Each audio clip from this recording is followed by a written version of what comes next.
I'm Pant, and on behalf of the Professor M.L. Sondhi Memorial Trust and M.L. Sondhi Institute for Asia-Pacific Affairs, it is my great pleasure to welcome you all this evening for this very special ceremony to present the 2012 Sondhi Prize for International Politics to Ambassador Dr. Moshe Yegar. I would also like to take this opportunity to welcome Sri Naresh Chandra, who has so kindly agreed to be the chief guest this evening. Very briefly, the Prize for International Politics has been jointly instituted by the Institute and the Trust starting in 2006 and is given annually for an outstanding contribution relevant to India to the theory or practice of international politics, either by an individual or an institution. And the prize is awarded by a selection committee appointed by the Trust and the Institute. This year, the members of the selection committee included, apart from the trustees, Ambassador SJS Chatwal and Mrs. Madhuri Sondhi, Shri M.J. Akbar, Professor Kumaraswamy, and Harinder Sekhon. Past recipients of this prize include Professor Ashley Tallis of the Carnegie Endowment for International Peace, Washington, D.C., the Institute for Conflict Management, New Delhi, Rear Admiral K. Rajamenon, the Institute for Peace and Conflict Studies, and Air Commodore Jasjeet Singh of the Center for Air Power Studies, who unfortunately left us just a few months ago. Personally, it has been a privilege for me to have been associated with the Sondhi Prize for the last several years as the convener of the prize committee. I was a student of Professor Sondhi at JNU, Jawaharlal Nehru University, where his ability to meld theory with praxis to connect mundane with the sublime left an indelible impression on my thinking and helped in my own evolution as a student of international relations. So it's indeed a privilege. This year's award to Dr. Moshe Yegar is particularly special because of the importance that Professor Sondhi had attached to Israel in the foreign policy matrix of India. He was one of the first few voices calling for the normalization of Indo-Israeli ties, which ultimately found reflection in 1992 when diplomatic relations between India and Israel were established under the leadership of Dr. Yegar, of course. Without further ado, let me now invite Ambassador SJS Chatwal, Trustee, Professor M.L. Sondhi Trust, to provide an overview of the aims and objectives of the Trust. Ambassador Chatwal, a career diplomat, was Indian High Commissioner in Ottawa and set up the Indian Embassy in Cuba. Since his retirement, he has been a member of the UPSC and later has been affiliated with the Indian Council for World Affairs. Ambassador Chatwal.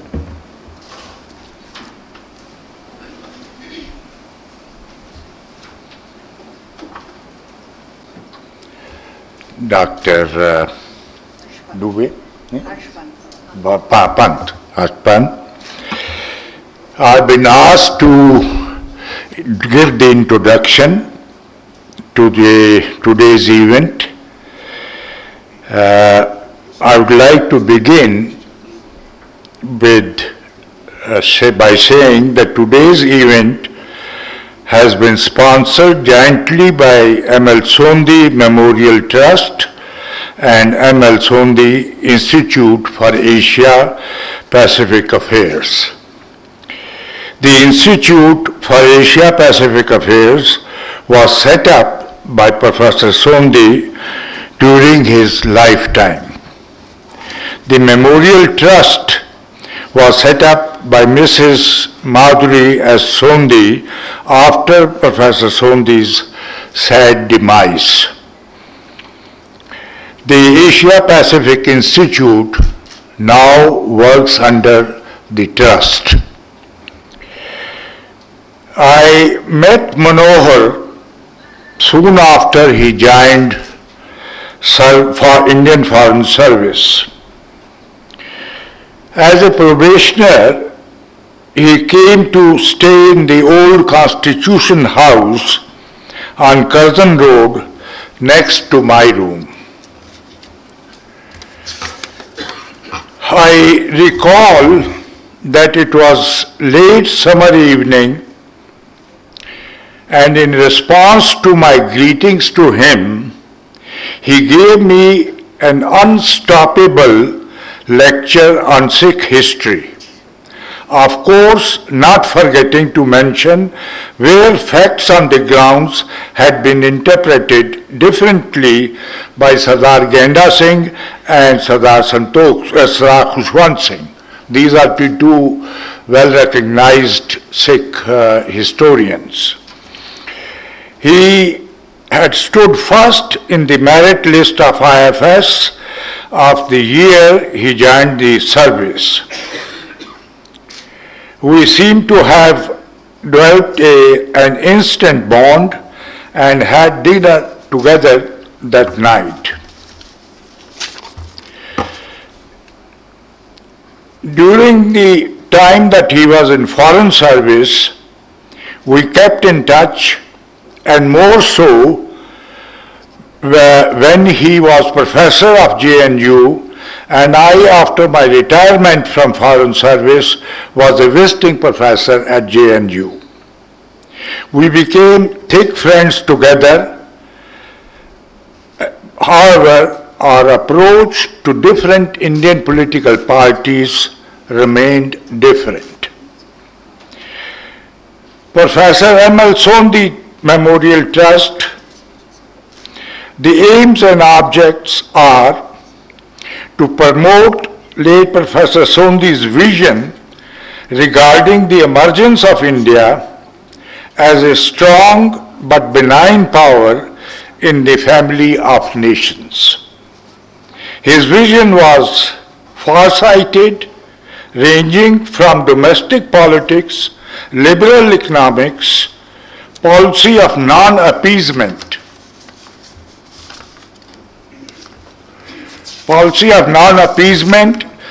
with foreign policy and security dimensions having strong emphasis on conflict management in domestic affairs as well as international affairs. Therefore, the efforts of the Trust are to promote studies on aspects of international relations with special regard to regional cooperation on our subcontinent and Southeast Asia as well as in Asia-Pacific region. The Trust disseminates understanding and information on peace studies and encourages evolution of liberal economics. Professor Sondhi had a forward-looking spiritual and cultural vision and insights from our 19th century's reformers and visionaries which also guide now the function of the Trust and the Institute. The Institute has been endeavoring to continue Professor Sondhi's work and hold seminars, roundtable conferences, and publish monographs regularly. Thank you, and now we will await the citation by Mrs. Madhuri as Sondhi. Thank you.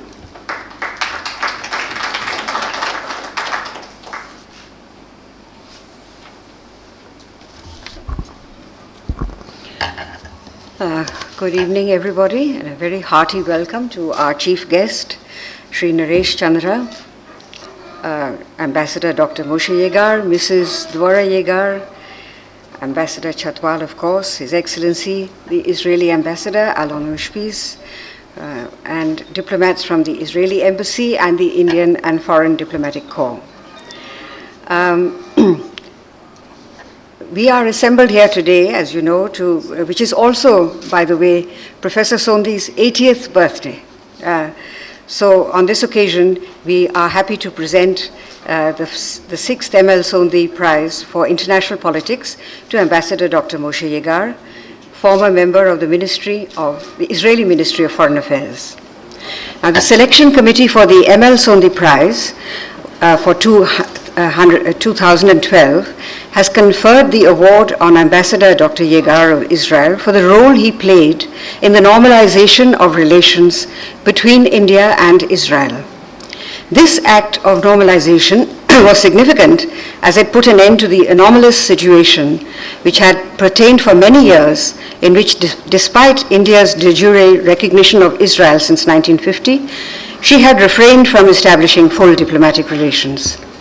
This attitude stemmed from perceived domestic and international considerations, although these perceptions were challenged at home. And these considerations are well known, as are the reasons why the change occurred in 1992. With regard to the latter, I'll just briefly mention two reasons, since they provide a backdrop to the event we are remembering today. Enabling circumstances in the international arena, such as the end of the Cold War, defroze attitudes towards West Asia, and in the Indian theater there was a more pragmatic government. Furthermore, a mini crisis occurred in 1991 when some young Israeli tourists were kidnapped in Kashmir, and this brought Dr. Moshe Yegar, then Deputy Director of Asian and African Affairs at the Israeli Ministry, to India, and he was able to utilize this opportunity for initiating steps which led to the ending of this abnormal situation. We can use the word abnormal because today, by contrast, India and Israel have a robust relationship with cooperation in many fields, and what both countries missed out in these limbo years can be gauged by the fast-growing volume of trade and across-the-board cooperation and exchanges in areas like defense, security, counterterrorism, agriculture, and a wide spectrum of science and technology, since they have opened up to each other. I mean, it just grows every year. Dr. Moshe Yegar is also a scholar and has painstakingly researched the problems of Muslim minorities and governments in Southeast Asia. He's also a prolific writer and writes on many subjects, but I'm just concentrating on this. The attitudes, and he's researched on the attitudes of these communities and their governments towards Israel. His scholarly work, often arising out of his personal experience as a diplomat in these countries, is of relevance in the contemporary world where enlarged identities span the globe with national and international consequences. Lexington Books in 2002 published his acclaimed study, Between Integration and Secession, the Muslim Communities of the Southern Philippines, Southern Thailand, and Western Myanmar. Now, Israel was always keen to develop her Asian footprint in the aftermath of the traumatic experiences of the Jews in the Western world. Certainly in the early 50s, she saw herself as naturally belonging to the continent of Asia, where she sought connections not only with her immediate Islamic neighbors, but further afield from South to Far East Asia. However, in the immediate post-colonial period, she was often perceived as a neo-colonialist implant in Asia, or became problematic for Asian countries wishing to maintain either solidarity or good trading relations with other countries of West Asia. The history of Israel's policies towards Asia and vice versa have again been deeply researched by Dr. Yegar, and his book, The Long Journey to Asia, unfortunately so far only available in Hebrew, but with some chapters separately published in English, has been described by one reviewer as the most authoritative document ever written on Israeli diplomacy in this continent. It is with this background in helping to found a rich and mutually beneficial relationship between India and Israel, also with his studies of Muslim communities and states in Asia, and his research into the historical processes which underlay the attitudes of Asia-Pacific countries towards Israel, that Dr. Yegar has been chosen as the most deserving candidate for the M.L. Sondhi Award. I may add that Dr. Yegar's profile as a scholar diplomat matches in many ways with Professor Sondhi's, who even after resigning from the Indian Foreign Service always wore at least two foreign policy hats, of scholar and activist.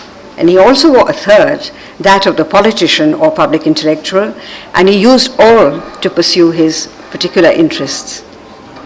He visited Israel in the early 60s and was privileged to meet with David Ben-Gurion, who at least former Prime Minister Ehud Olmert has described as the second greatest Jew after Moses. Now, some people might disagree with that, but it's a great compliment.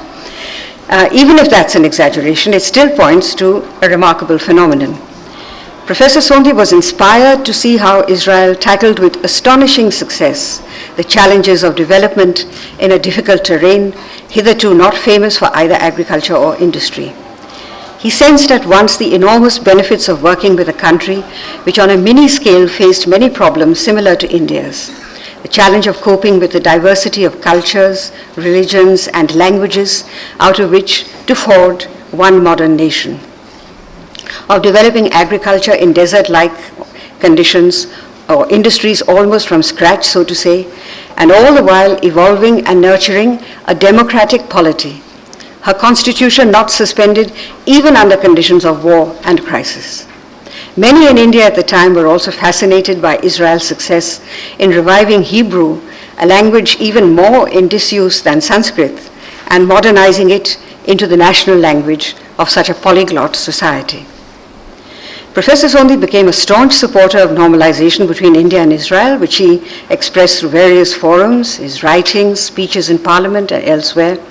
He also interacted with Israeli journalists and academics, lobbying for cultural and academic exchanges, convinced that the logic of national interest would inevitably draw the two countries together, and always looking for the informal spaces of diplomacy and politics through which to work towards it. I would like to quote from a book which Ben-Gurion sent to Professor Sondhi a year after their meeting, and that is Moshe Perlman's Ben-Gurion Looks Back, in which Ben-Gurion says how disappointed he was that such a courageous and capable leader like Jawaharlal Nehru, whom he much admired, should have consistently refused to establish diplomatic relations with Israel. However, he records that several of Nehru's friends and colleagues did visit Israel and showed profound interest, particularly in the labor farm settlements. And he ends by saying, I quote, "I am sure that friendship between India and Israel will grow, for we can learn much from each other. It is a pity that only that the beginning has been delayed," unquote. Well, 21 years on, we are now happy to celebrate that beginning. Professor Sondhi had always hoped that normalization, once it occurred, would lay the foundations on which the two civilizations, Hebraic and Indic, could enter into a meaningful dialogue despite their apparent differences and distances. He believed that such type of intercivilizational understanding was important, nay essential, in our evolving, globalized, multi-civilizational and multicultural world. So I end with a quotation from Martin Buber, the Israeli philosopher and peace activist, which is, I quote, that peoples can no longer carry on authentic dialogue with one another is not only the most acute symptom of the pathology of our time, it is also that which most urgently makes a demand of us. I believe, despite all, that the peoples in this hour can enter into dialogue, into a genuine dialogue with one another. In a genuine dialogue, each of the partners, even when he stands in opposition to the other, heeds, affirms, and confirms his opponent as an existing other. Only so can conflict certainly not be eliminated from the world, but humanly arbitrated and led towards its overcoming. Thank you very much for that.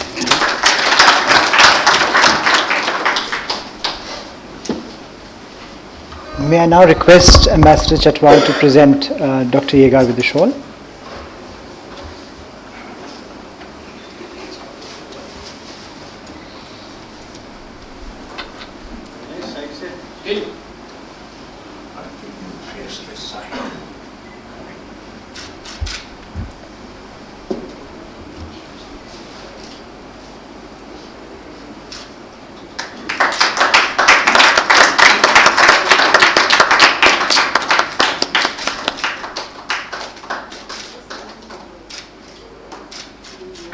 I would now like to request Mrs. Sondhi to present the plaque and the check to Dr. Yegar.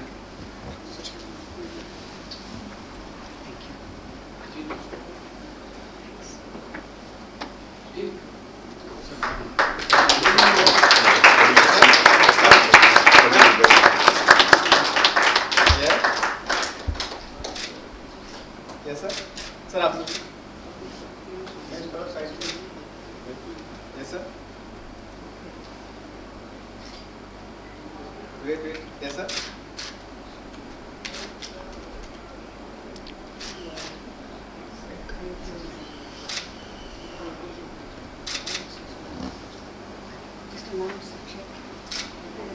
And now the check, please.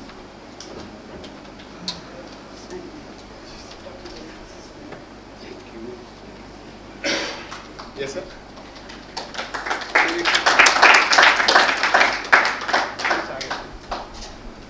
Sir.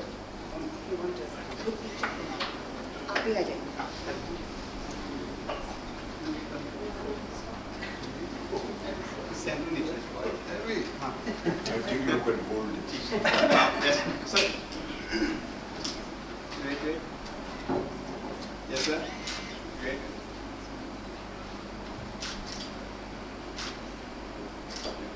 Yes, ma'am.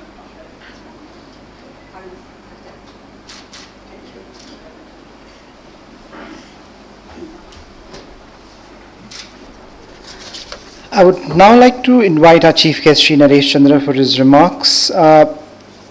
Mr. Chandra joined the Indian Administrative Services in 1956 and has served as Chief Secretary in the state of Rajasthan, Commonwealth Secretariat Advisor on Export Industrialization and Policy in Colombo, Advisor to the Government of Jammu and Kashmir, and the Secretary to the Ministries of Water Resources, Defence, Home and Justice in the Government of India. In 1990, became the Cabinet Secretary, the highest post in the Indian Civil Service, and in 1992 was appointed Senior Advisor to the Prime Minister of India. He served as the Governor of the state of Gujarat in 1995-96 and then the Ambassador of India to the US from 1996 to 2001. Most recently, he chaired the Task Force on National Security constituted by the Indian government, which submitted its report last year making some very important recommendations pertaining to the higher defense management in the country. Shri Chandra.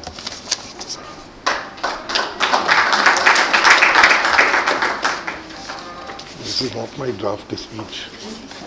Very draft speech. Ambassador Yegar, Mrs. Yegar, Mrs. Sondhi, Ambassador Chatwal, Dr. Pant, Ambassador of Israel to India, my seniors present here. I'm very thankful to the Foundation for giving me this opportunity, which takes me back more than 60 years.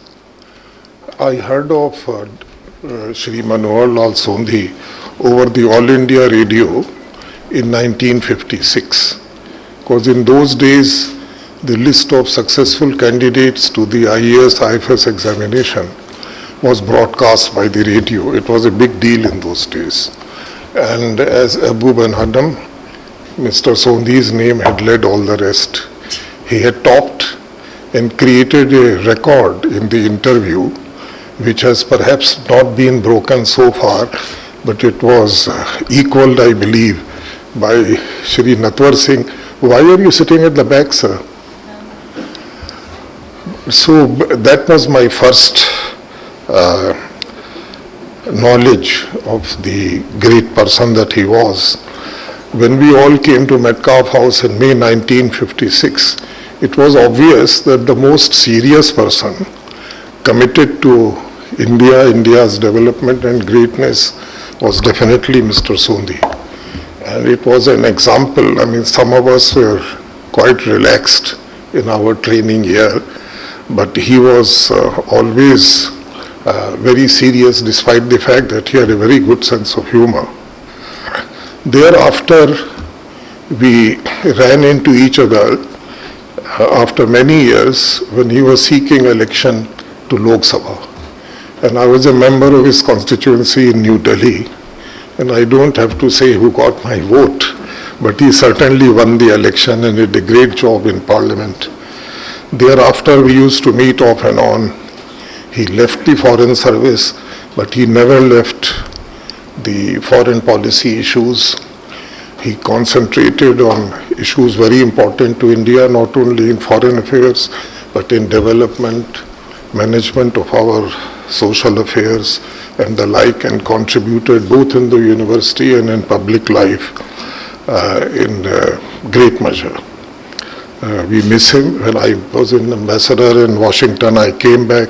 We spent a lot of time together, and it is very painful for me that he is no longer with us. But I thank Mrs. Sondhi for establishing the foundation and keeping his good work going.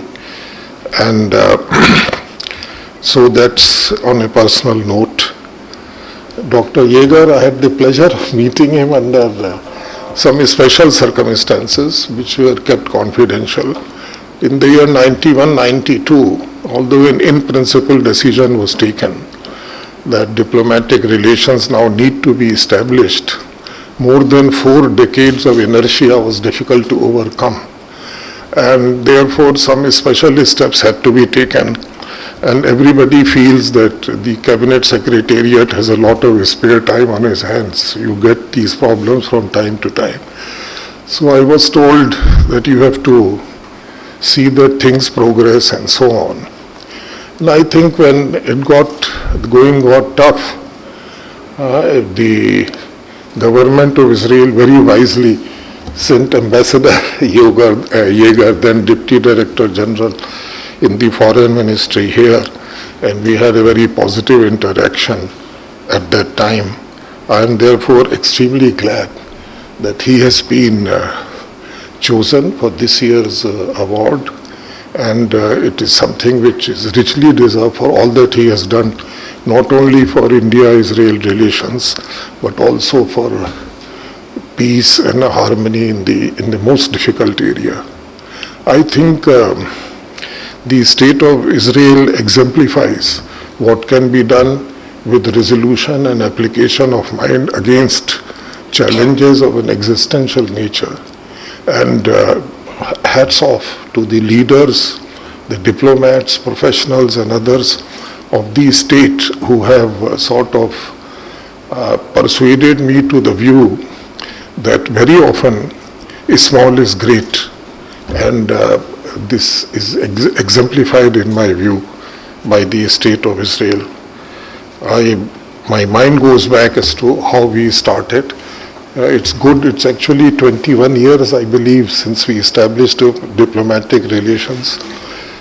And I was reviewing the progress made so far. I think in agriculture, defense, and other areas of technology, our relationship has prospered and matured to a substantial degree from the old days. The technological capabilities of the experts in Israel first dawned on me in 1964 when I was district magistrate of Jodhpur, and I was visiting the Central Arid Zone Research Institute. And there I was exposed to the good work that has been done by Israeli specialists who had visited Jodhpur in water technologies, drip-dry irrigation and so far. From those days we have progressed very far, and I believe one of the largest irrigation technology companies is a partnership between Jain Irrigation and one of the entities in Israel. So from a country which has to manage its agriculture under most adverse conditions, it's a lot to say. In the Ministry of Defense, when I was there, I could see how on a most competitive basis, technologies from Israel were very beneficial to India, both in the area of missile, instrument control, and other technologies. So I feel that in 21 years, we have definitely accomplished a lot. The main pillar, I think, which is a source of great strength in India-Israel relations is people-to-people contact. I believe there are 70,000 Israeli nationals of Indian origin from Maharashtra, Cochin and Calcutta. I had occasion to interact with a family who had not migrated from Calcutta, but who had some kind of a linkage with the Jewish community there, who were then known as Baghdadi Jews. And this brings me to a story which I have to tell. I think it was a function organized by Washington Post in Washington, D.C. and we were all sitting in a big hall on round tables, and somehow the topic of Mahabharata was being discussed on my table. And I said something which excited a lady sitting on the next table. And she immediately got up and came to me and said, "Ambassador, what did you just say?" So I was just taken aback as to whether I've given her offense of some kind. So I said, well, I was saying that anyone who reads the Mahabharata is a different person from the one he was before he read it. So he said, that's what I heard. You know, my mother told me that her father used to say the same thing. So I said, can we introduce ourselves to each other? She was Nora Bustani, the diplomatic editor of Washington Post. And she said that her grandfather, after reading Mahabharata in English, translated it from Sanskrit. He learned Sanskrit and translated it from Sanskrit to Arabic. And it took him 3 years to do that. The book he wrote was published on art paper with illustrations more than 100 years ago. I have a copy of that book in my hand. I was just trying to separate the pages, you know, with age it has got stuck. But I think some expert will have to do the job. I then thought what to do with this book. It's written by an Arab-speaking Jew from possibly Iraq, from Sanskrit to Arabic. And after much thought, I felt that this book needs to rest in the holy city, a city which is the confluence of world's greatest religions. And I would therefore request Ambassador Yegar, if you please take it to Jerusalem, and then you can decide in which institute you would like to place it. You were just telling me that Arabic is taught in educational institutions in the state of Israel. Perhaps a reprint would be a good idea. So I leave this thought with you. And with these words, I thank all of you for this and my best wishes. Thank you.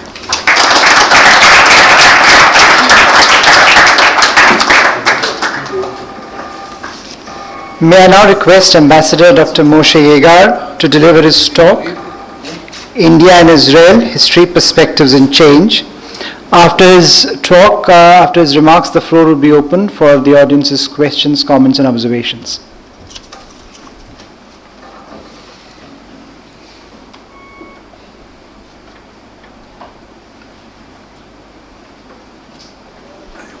Understand my accent. Can we have, I can't have some stronger light here because it will be, it will be good for my eyes.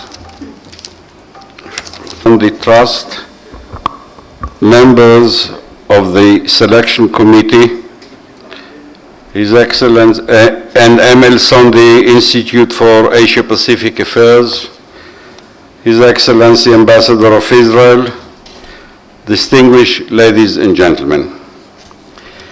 My wife, Dr. Dvora Yegar, and I would like to express our heartfelt thanks to you for your friendly reception and warm hospitality. We accepted your kind and generous invitation to come to New Delhi for various and obvious reasons.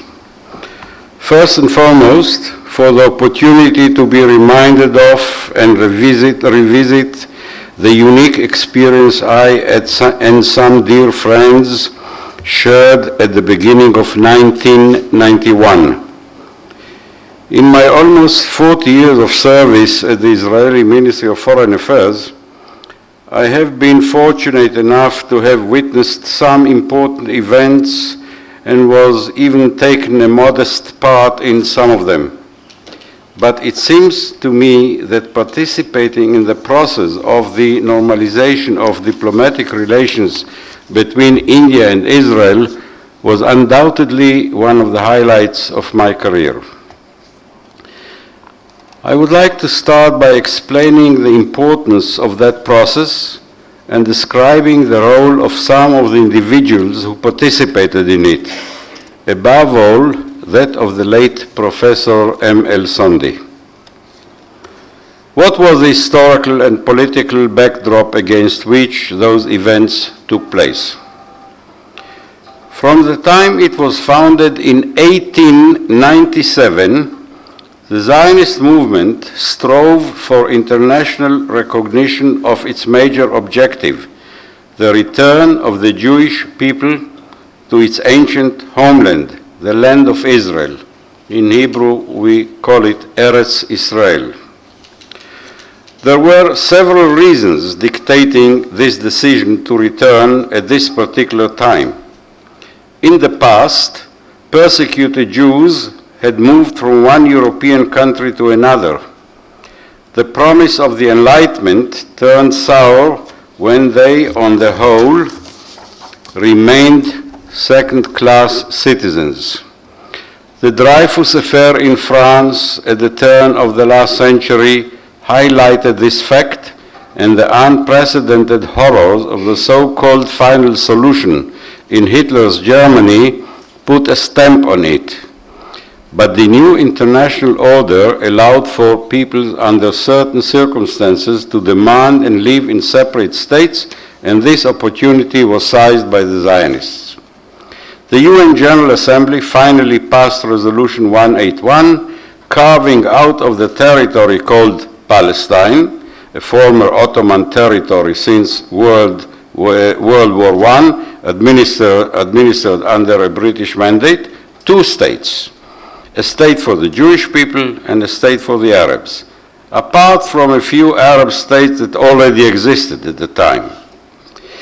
But the division was contested by the Arabs, and within hours of the announcement of the establishment of the State of Israel, the war that had already been raging transformed into a full-blown Arab-Israeli war.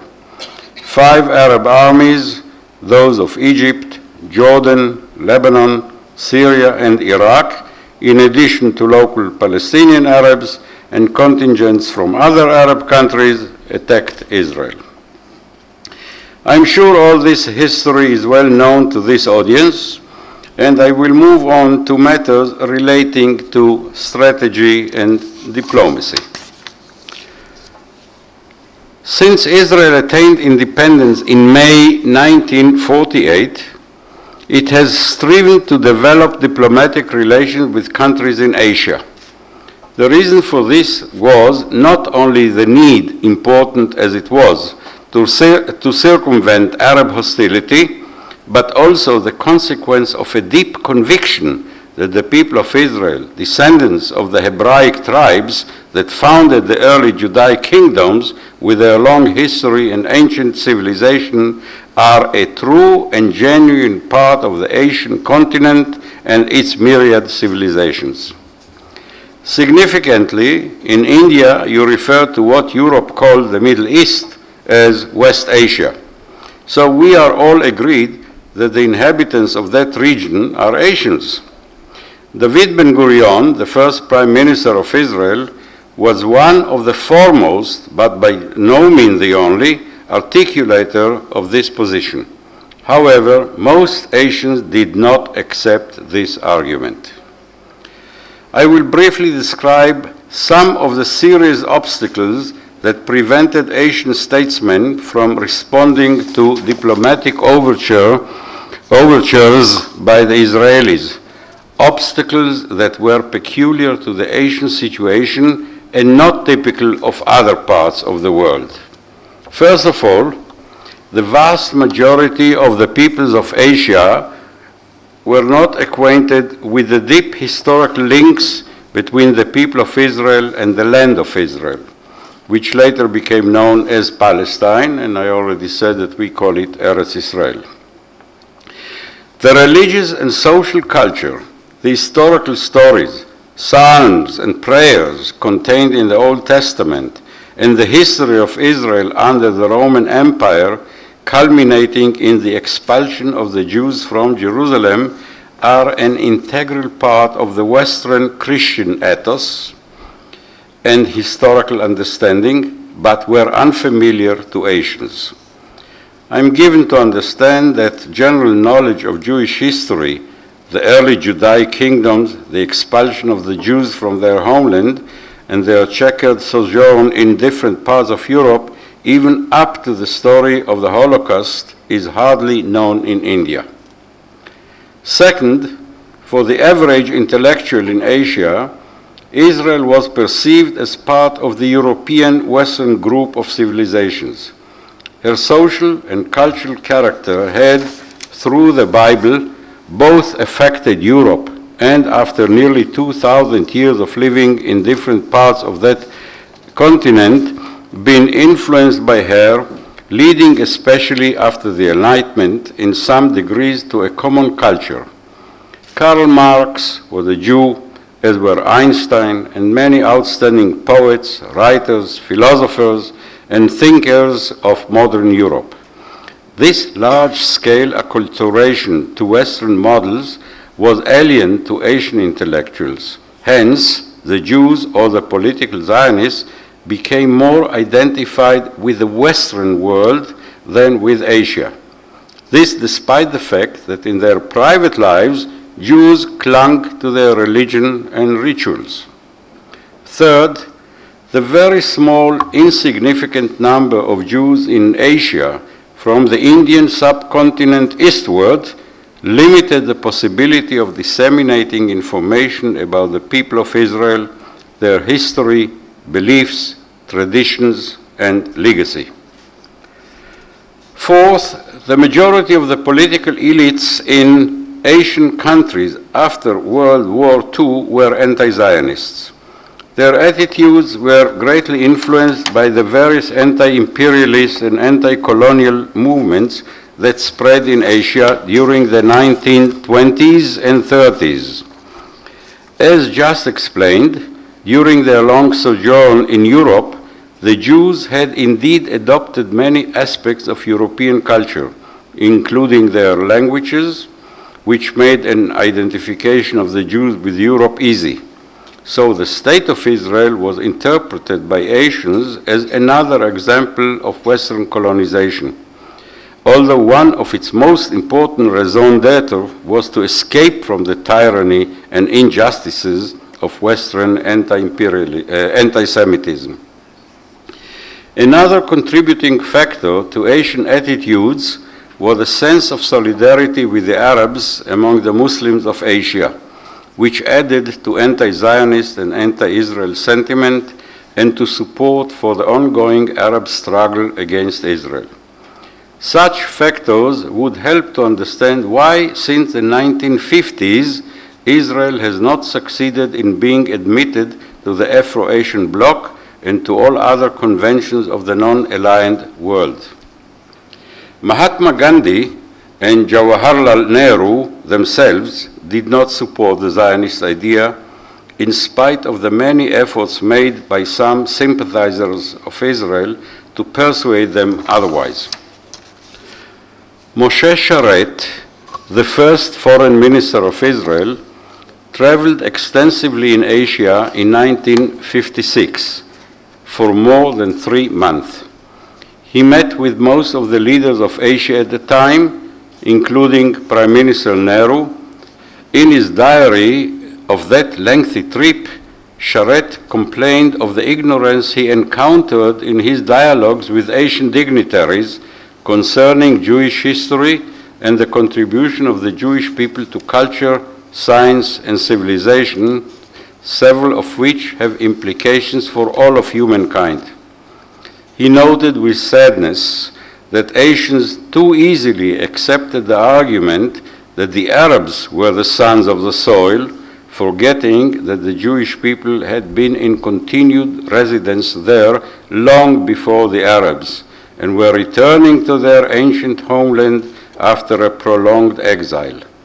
However, Sharet recognized that without a knowledge of history, including recent history, it would be difficult to comprehend the Zionist cause, and this knowledge was conspicuous by its absence in vast parts of Asia. David Ben-Gurion, the founding father of modern Israel, was a great believer in the feasibility of Indo-Israel relations despite all these difficulties. He believed the two countries shared important common interests and their engagement would mutually benefit both. He saw in India a democratic, pluralist, and tolerant country, one that, in contrast to European Christian countries and Islamic countries, was not afflicted with anti-Semitism. India's rejection of Zionism, as just explained, grew out of anti-imperialism, not anti-Semitism. After hesitating for 2 years, India did recognize the State of Israel in September 1950, but refused to establish full diplomatic relations. In July 1951, an Israeli consulate was opened in Mumbai, but not an embassy in New Delhi. India did not establish any representation in Israel and allowed Britain, the former colonial master of both countries, to represent its interests. The PLO, however, was allowed in time to have an office in New Delhi. The basic Indian policy toward Israel, set by the first Prime Minister Nehru, was maintained by his successors with some occasional fluctuations for the next 44 years. During that lengthy period, there was almost no dialogue or significant diplomatic contact of any kind between the two countries. Indian attitudes in the UN were largely hostile, though there were always some clandestine contacts primarily relating to military and strategic matters. Israel was asked by India for aid in terms of materiel and even strategy in several of its wars with Pakistan.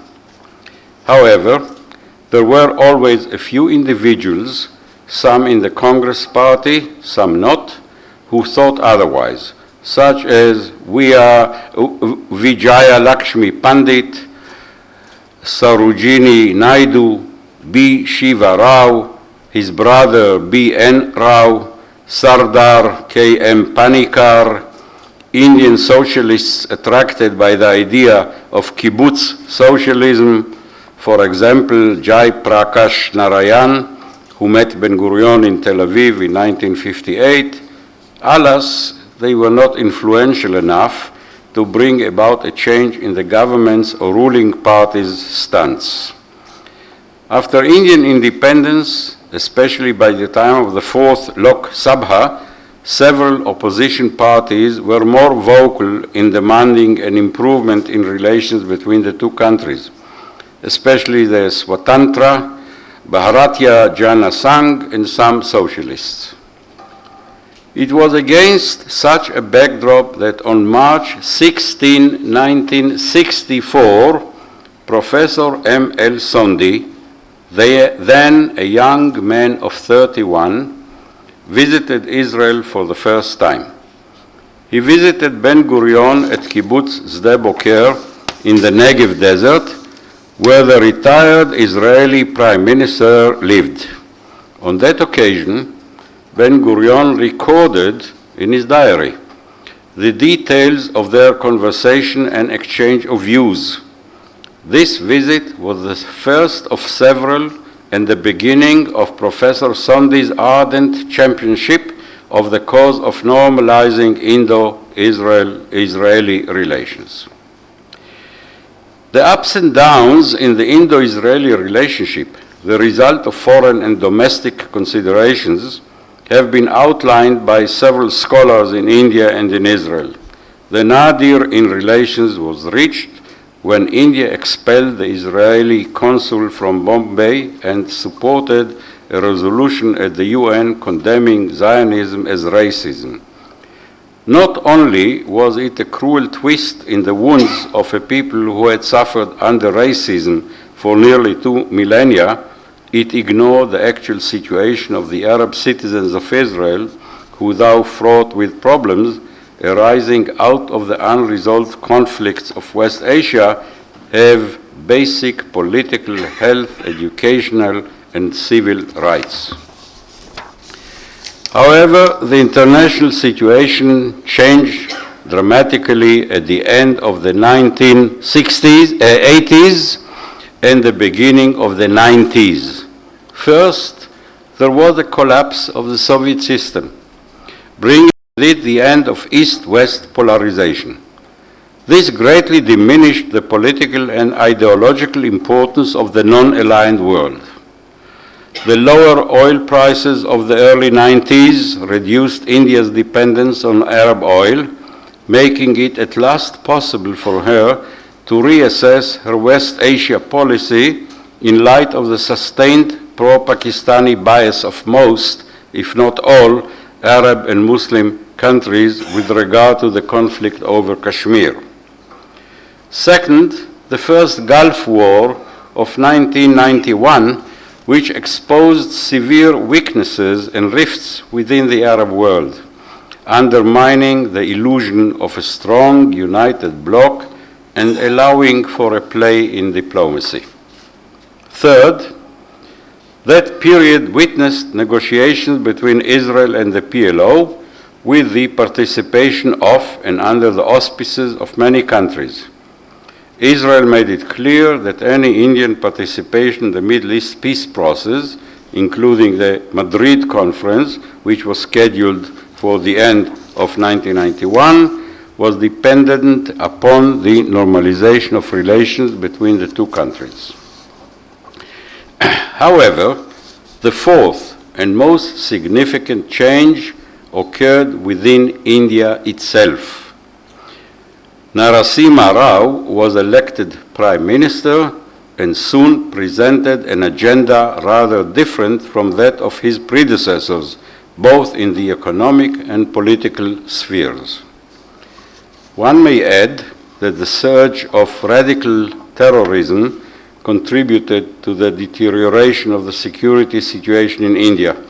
This was perceived as a concern in common with Israel, and perhaps also presented New Delhi with an opportunity to consider security cooperation with Jerusalem, as I myself was soon to learn. It was at this very same time that a terror incident occurred that spurred Israel and India to establish contact and initiate dialogue. On June 27, 1991, Muslim Kashmiri terrorists attacked a group of Israeli tourists in Srinagar. One of them was murdered, 3 others wounded, and a 5th man captured. At that time, I was serving as Deputy Director General of Israel's Ministry of Foreign Affairs and head of its Asia and Africa department.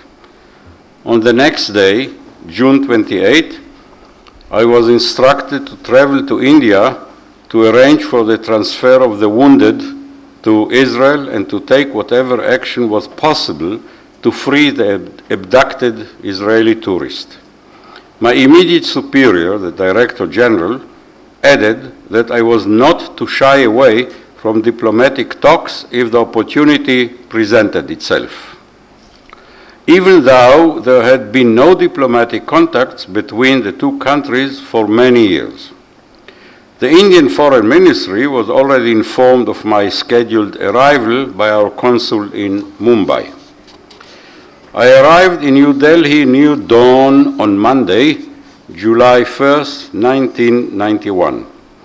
Since we had no diplomatic presence in the Indian capital, Italy came to our aid, and I was welcomed at the airport by the Italian ambassador, Dr. Gabriele Menegatti, who handed me a file of press clippings relating to the incident in Srinagar. These included the Indian Foreign Ministry's announcement that there was no objection to my arrival because of humanitarian considerations, but that my contacts would be limited to the then director of the consular division, Mr. A.P. Gupta, whom I soon learned to greatly appreciate and respect. It further stated that my visit would include no diplomatic discussions whatsoever with the foreign ministry, and there would be no change in India's policy toward Israel. The story of how the abducted Israeli tourist was released after 4 days of indirect negotiations with the terrorists through the mediation of Mr. Gupta is beyond the scope of tonight's proceedings, as is the role played by the noble Italian ambassador, Dr. Menegatti. Those events have already been described elsewhere.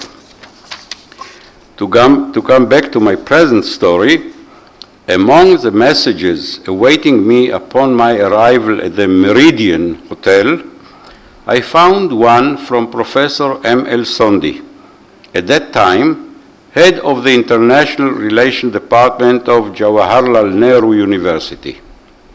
His name was not unfamiliar to me. I remember that he had visited Israel many years earlier, the visit I described earlier, when I was a junior officer at the Asian desk of our Ministry of Foreign Affairs. During that visit, I had escorted him to some of his appointments with several Israeli personages, including with Ben-Gurion. He was already known to a few Israelis, mostly in the Ministry for Foreign Affairs, who followed events in Asia, and particularly in recent changes in the international climate created favorable conditions for bringing about a positive change in India's attitude toward Israel. It was his opinion, therefore, that my visit to India was a welcome opportunity to conduct meetings with certain important decision makers. Professor Sondhi emphasized that for years, as an academic and parliamentarian, he had been working to gain support for the establishment of diplomatic relations between India and Israel, motivated, he explained, by the belief that this would best serve India's national interests. In his opinion, India and Israel could become allies despite the huge difference in their respective sizes and populations, because both countries faced similar cultural and strategic challenges. I responded that I would be willing to participate in any meeting that was arranged for me on the sole condition that such a meeting would involve people with whom a discussion be of consequence and significance. I would like to state categorically my sincere belief and full conviction that from a historical point of view, that early morning conversation sparked the beginning of the process that resulted a few months later in the full normalization of diplomatic relations between Israel and India. Professor M.L. Sondhi was the person who initiated that process. One may argue that this process was inevitable. That may be true. Yet I am convinced that it would have happened at a much slower pace were it not for Professor Sondhi's initiative. The first meeting Professor Sondhi arranged for me was with Ram Nath Kaur, at that time Special Security Advisor to the Prime Minister. Professor Sondhi drove me to this meeting. When we arrived at Kaur's home, he told me he thought it best that I conduct this meeting on my own and that he would wait for me in his car. I apprised Kaur of Israel's position in support of the normalization of relations, which I believed could only benefit both countries. I proposed that India reevaluate its policy toward Israel, as other countries had done. I did point out that Israel was not about to formally apply for the establishment of diplomatic representation in India. Over a period of many years of several such Israeli proposals having been rejected, now the initiative would have to come from India. At Kaur's suggestion, Professor Sondhi also arranged a meeting for me with today's chief guest, Naresh Chandra, then Cabinet Secretary in the Indian government. My meeting with Mr. Chandra took place at his home 2 days later. Later, Professor Sondhi told me that Secretary Chandra had reported on our meeting to the Prime Minister, the Foreign Minister, the Defense Minister, the Minister of Finance, and the Foreign Secretary, who had all attended a conference that very week in the Maldives Islands. All of them agreed in principle that India's relations with Israel must be upgraded, but felt that the government was presently too weak to bring about such a far-reaching change in policy. All in all, my impression upon the conclusion of my visit to India was that its leaders were aware of the improvement in Israel's relations with various countries, particularly with China, and realized that India was somewhat lagging behind. Let me clarify that my relationship with Professor M.L. Sondhi was very open from the outset. I had full confidence in him, and I updated him on all developments. I sought his guidance and advice. Professor Sondhi's wife, Dr. Madhuri Santanam Sondhi, was also most helpful.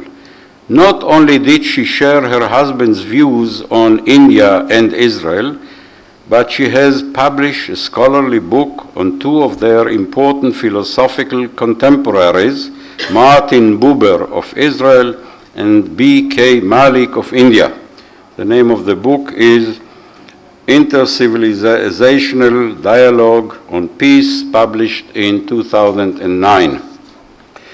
Her deep insight and wisdom were of great assistance to me on quite a few occasions. I believe that during that exciting time, all of us, the Sondhi family and myself, shared the belief that we were serving a cause that would yield positive results for both India and Israel. The rest, as they say, is history. Developments toward normal diplomatic relations proceeded slowly but surely. A few obstacles, mostly psychological, had to be overcome. Time constraints do not allow me to describe these in more detail. Finally, on January 29, 1992, some 7 months after the attack on the Israeli tourists in Srinagar, our consul in Mumbai received a telephone call from Foreign Secretary J.N. Dixit in New Delhi, informing him that the government of India intended to publish a statement in 3 hours' time, to the effect that a decision had been made to elevate the level of relations between the two countries to that of embassies, and requesting that Israel simultaneously publish an identical statement. This was not easy to coordinate, nor was it easy to complete all the necessary preparations on time, but we managed. Two interesting phenomena became apparent after the establishment of diplomatic relations. First, contrary to the long-held belief that had for decades influenced India's policy, that India risked arousing angry reactions from the Arab states if it were to establish relations with Israel, it transpired that no such negative reactions ensued. In any case, Israel was already diplomatically connected with Egypt, Jordan, and Turkey, and unofficially with other Arab and neighboring Islamic countries.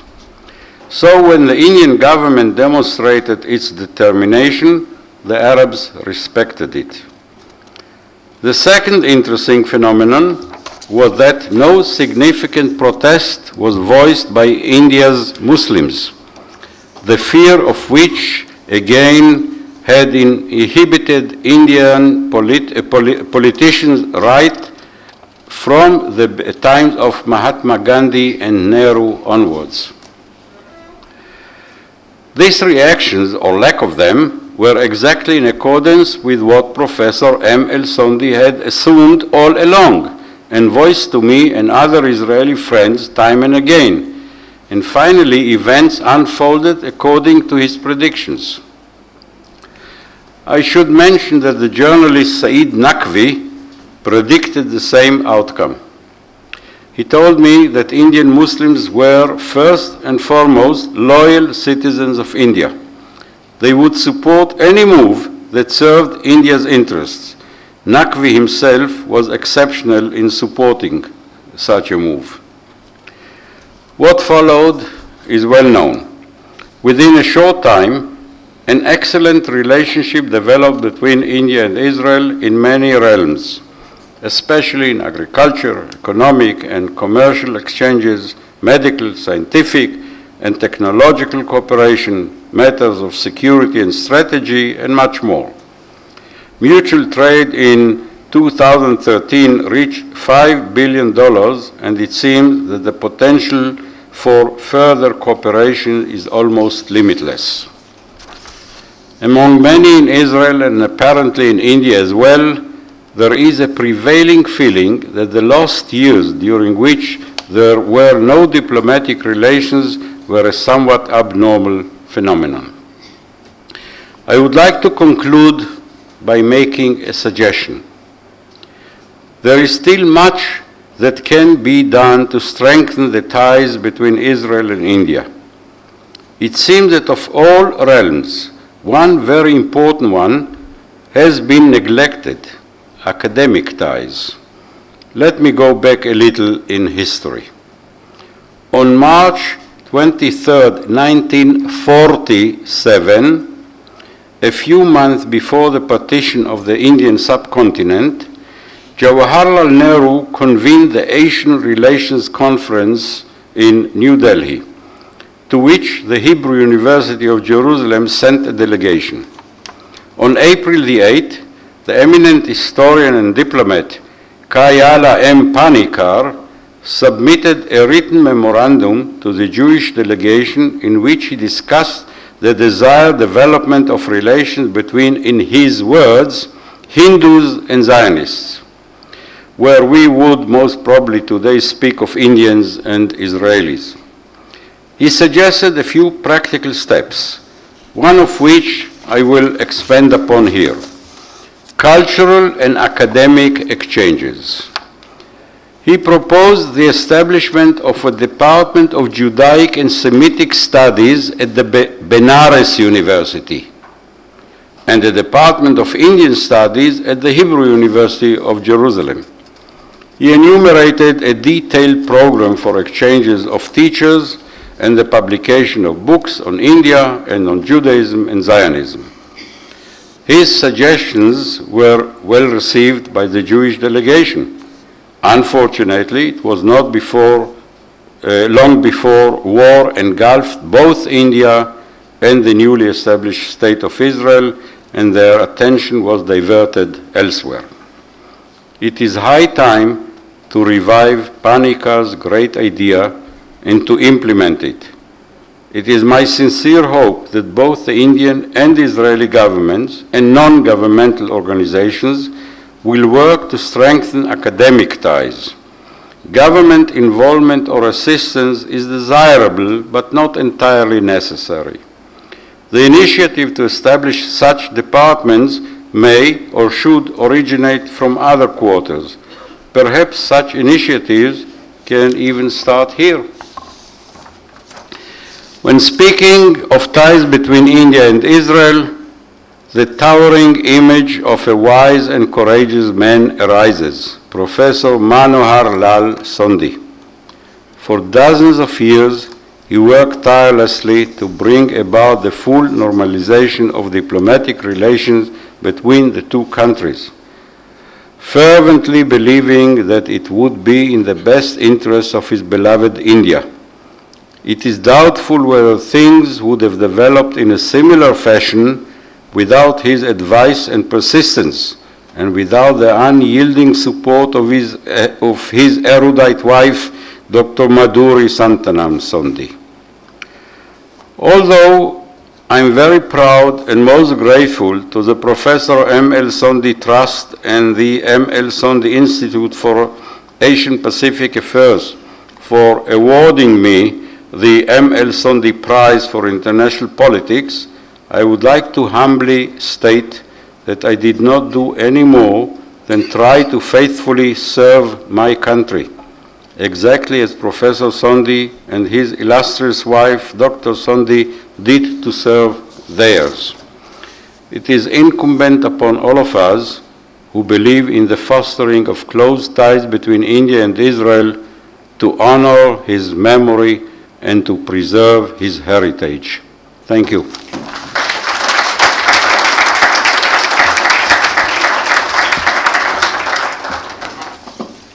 If there are any questions or points to clarify, as per Yegar has kindly agreed to amplify the points that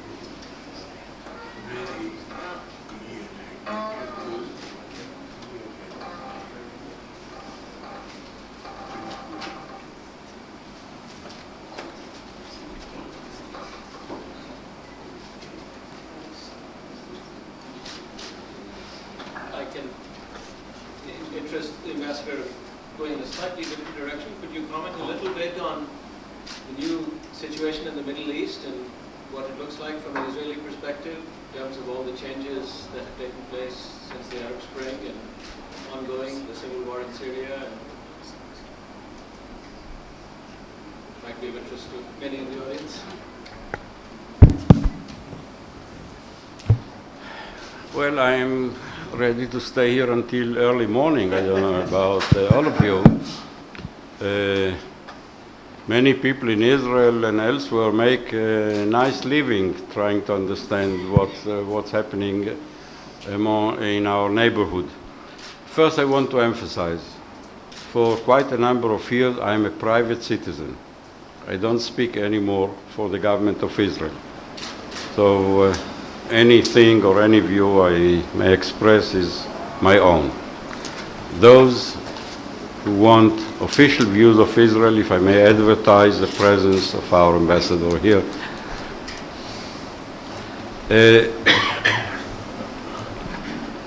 Israel, the public in Israel is divided in the effort to understand what's happening among our neighbors. You may find some who will say that we predicted it all along. Since First World War and the breaking up of the Ottoman Empire, the Arab countries, as a matter of fact, did not enjoy a single moment of peace.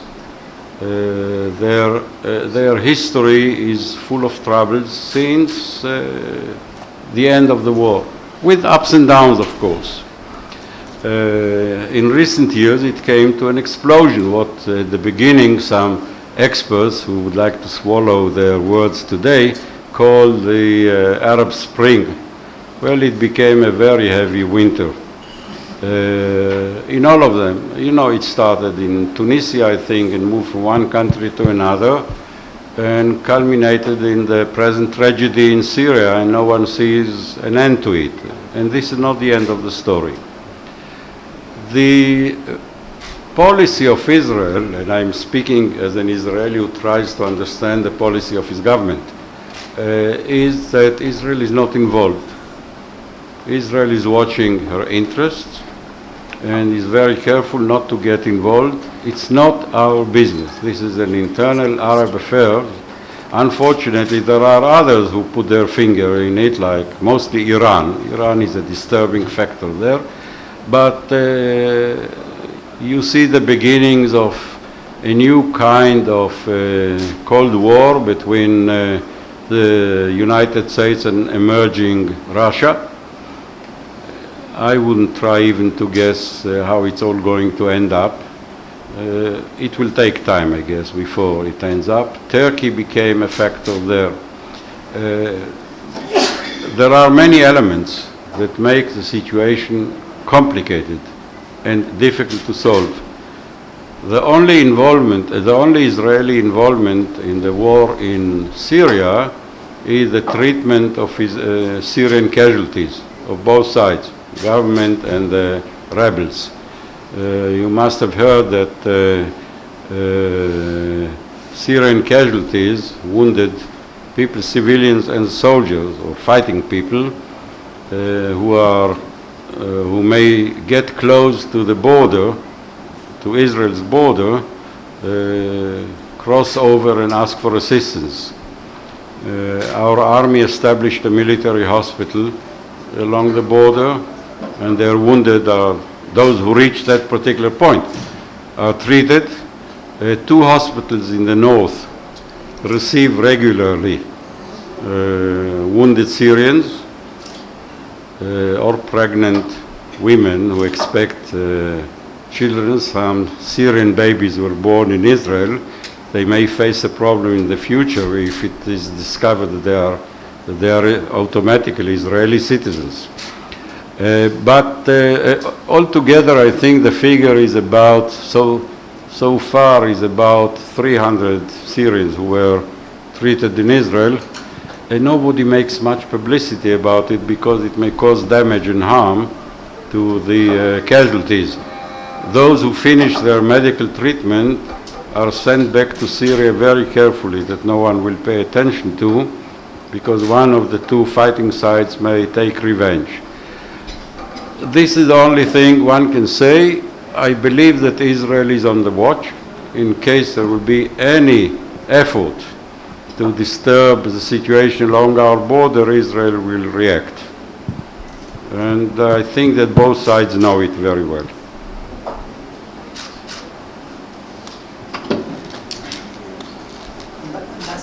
Can I ask a question?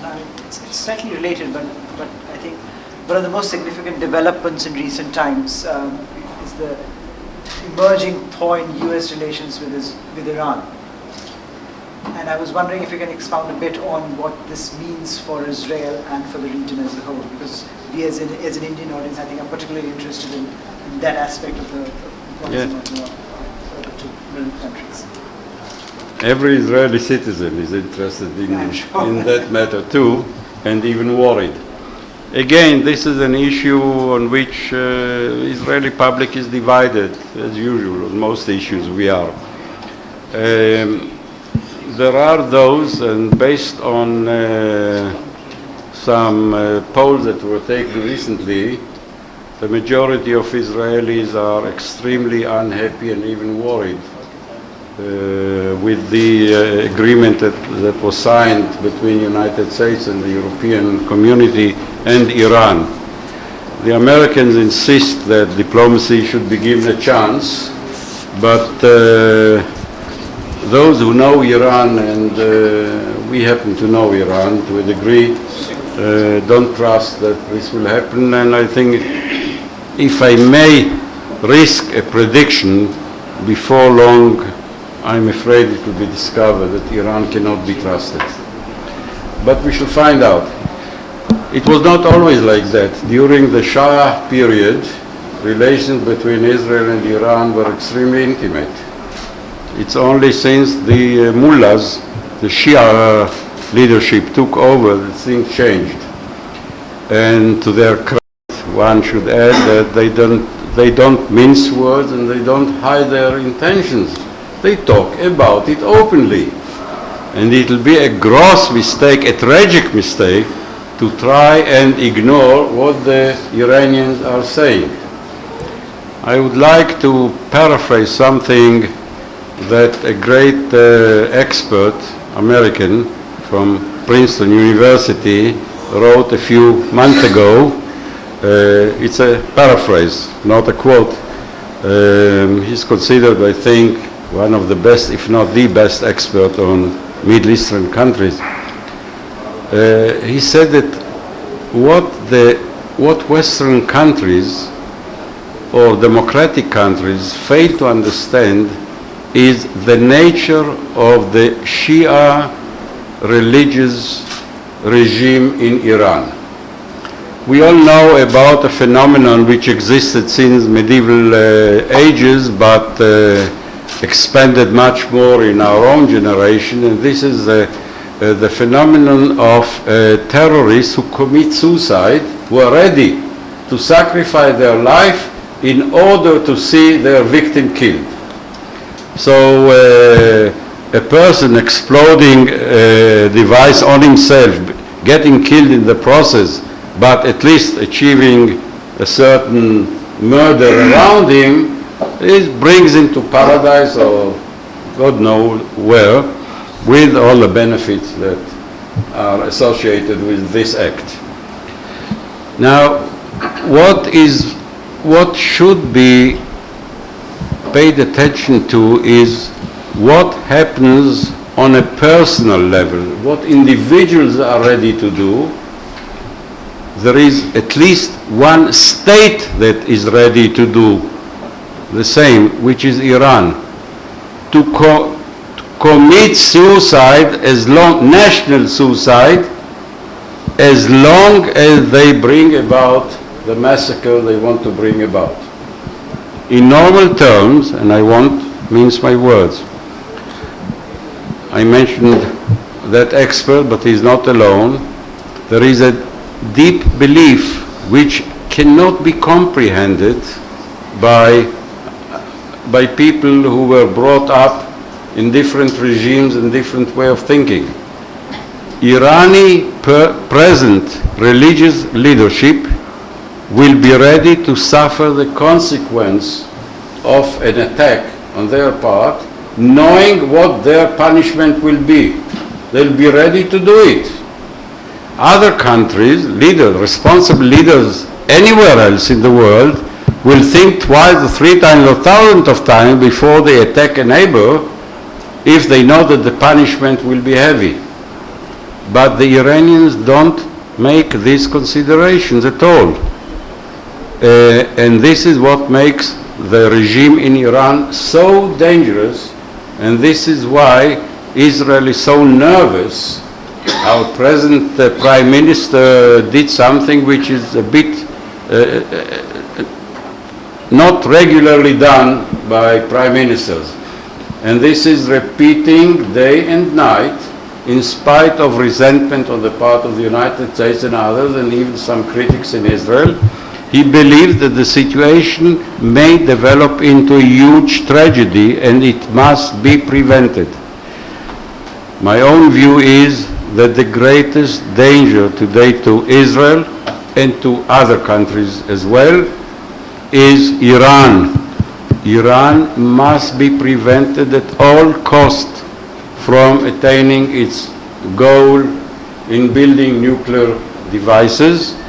Besides talking about dangers to other countries, Israel faces a mortal danger, no doubt about it, and it's as serious as one could describe it.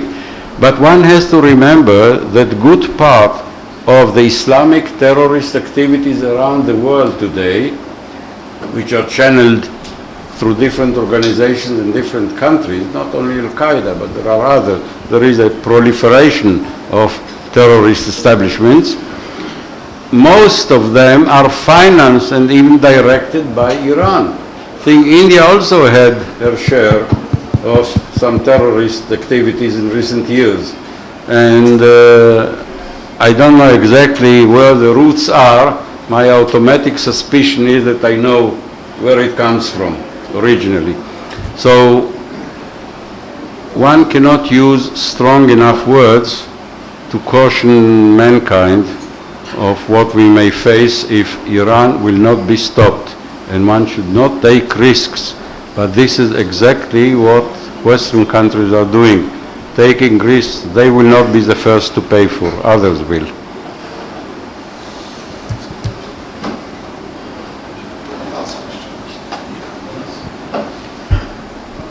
We have lived with, your Iranian equivalent with Pakistan. No, I can't hear. Please come here. India has lived with the equivalent of Iran as far as Pakistan is concerned with atomic weapons for many years now. And obviously Israel sort of works from a position of strength, from technological capability. Given the fact that India faces Pakistan as well as China, what do you think should be our strategy going ahead, learning from Israel?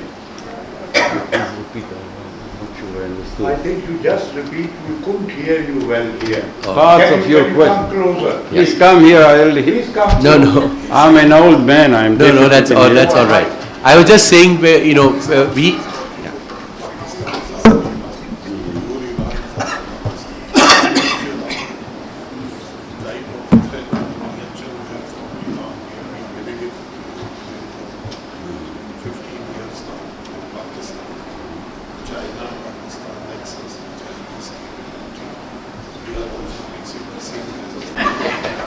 And let alone, I will not offer, of course not offer any advice to India. India, of course, did not ask for advice of mine.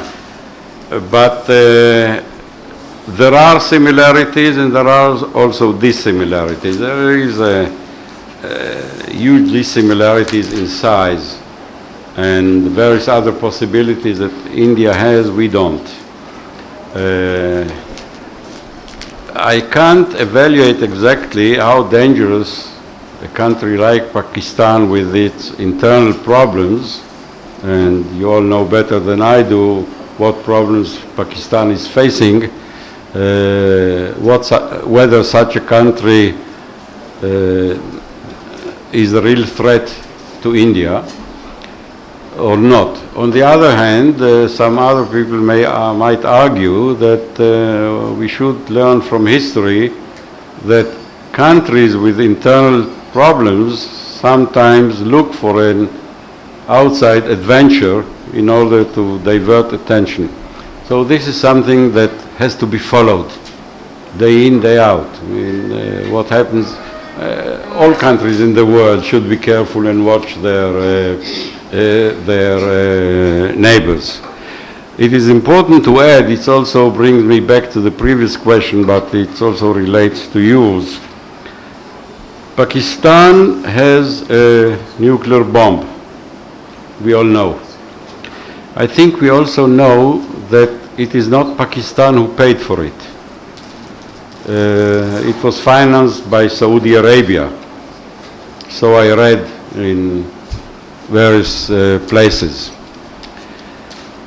On the one hand, it shows that the element of Islamic solidarity, while it's not necessarily so bad and shouldn't be dangerous, but it might develop into a danger. The same danger is faced by India, and the same danger, different magnitude, is faced by Israel.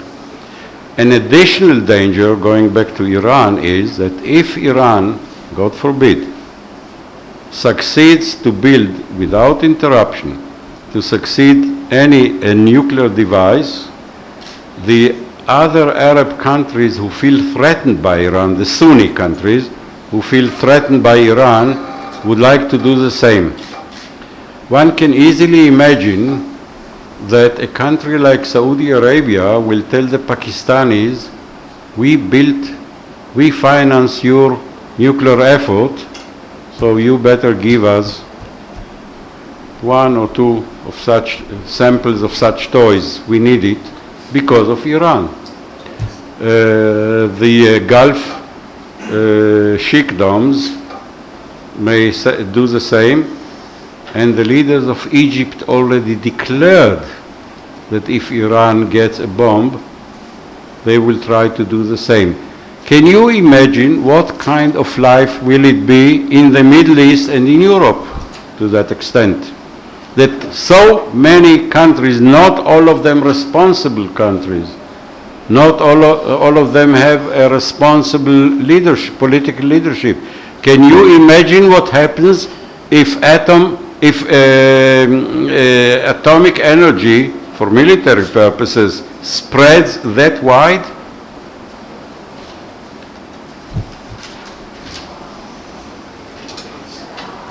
Thank you.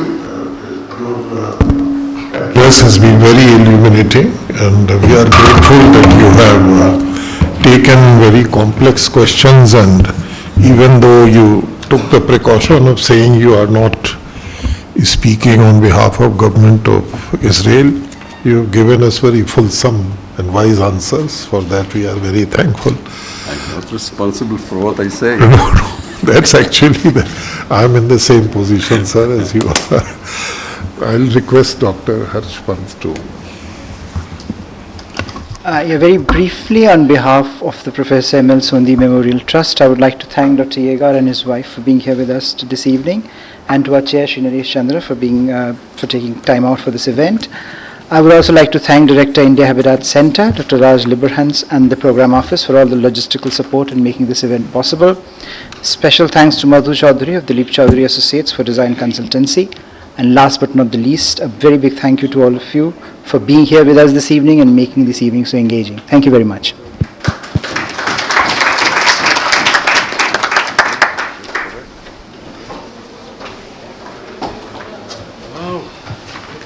I hope that the airline will manage.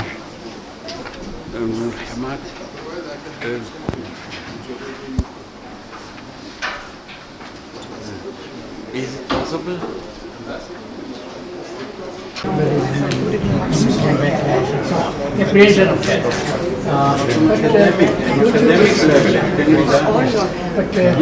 China they have 9 universities like Israeli department. Yeah. They teach history. I think a little bit also the projection on part of the embassy should also be there. I mean, about the cultural progress, the academic, we know. But I think certainly attract attention. Say, film on some of your, the leaders and so on. Yes.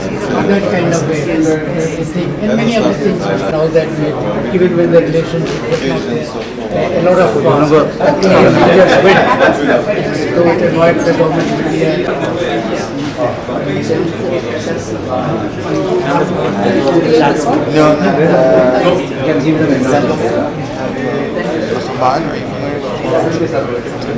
שאנחנו לומדים אצלם, זה יופי. אתה נהנה מזה? יש מה ללמוד מהם? אני עוד לא יודע. רק הגעת? רק הגעתי.